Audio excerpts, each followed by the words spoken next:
All right, just want to give a 2 week update on what's going on with my hair transplant. As I previously said, I went down to Fort Lauderdale, Florida to get a transplant done.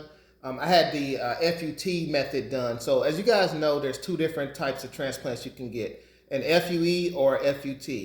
Now, the FUE is where they extract the hairs from all over the back of your head so it doesn't leave any type of linear scar. And you still have scar in there, but you can't really see it because they take the hair from all over the back.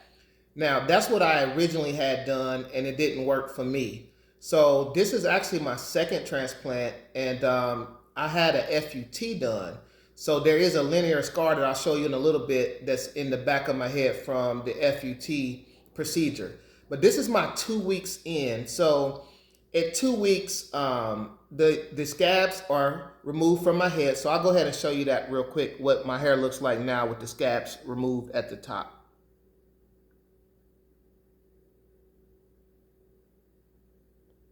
Okay, so the scabs are removed off in my crown. And by the way, they cut that hole in the back of my head. It's a lot bigger than where I was actually balding, even though I do have, my crown is bald, but some of the area around the crown wasn't, but they wanted to reinforce some of all those areas, so they just cut that big hole in there where you guys can see where I just showed. So that's the FUT method. Now, at 2 weeks, I also had my sutures removed. So you're supposed to get your sutures removed between 10 and 14 days. So I had my suture removed, and I'll show you what that is so you can kind of see what the scar or the line looks like.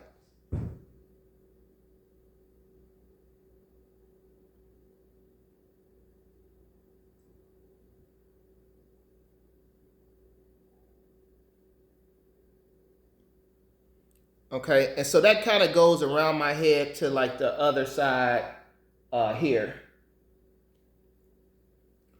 Now, it's kind of hard to see too because my scalp, of course, is growing in gray, so it's a little bit hard to see the actual line. But you can kind of see where it's a line. It's going to be a thin, like pencil type of line. When it's all said and done, it really should come across where the line should be no bigger than like the line you see like on your hands. So it should just be a thin line. That way, if you grow your hair out to at least like a 2, then it should cover that scar up. You shouldn't even have to worry about seeing it. One thing I will say also though, if you get the sutures done with the FUT procedure, I would advise you to go to the place that put it in to have them taken out, because I went to an urgent care to get mine taken out, and I will say it was painful because they wasn't the ones that put it in, and the way it was raveled in there, and then my hair stuck in there as well.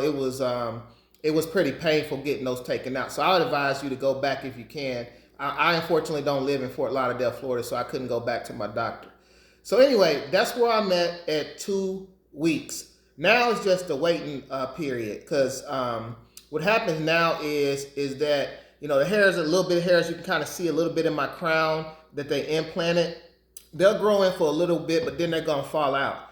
And then once they fall out, you gotta wait like 2, almost 3 months before your hair start growing in. So for me now, it's just a waiting game, but I can resume some of the things that I was doing, taking showers with the water pressure, all of that type of thing I can do now. So I just want to give a 2 week update and just explain a little bit about the suture process. So I'll probably do another video in about a month just to kind of show where I'm at. Peace.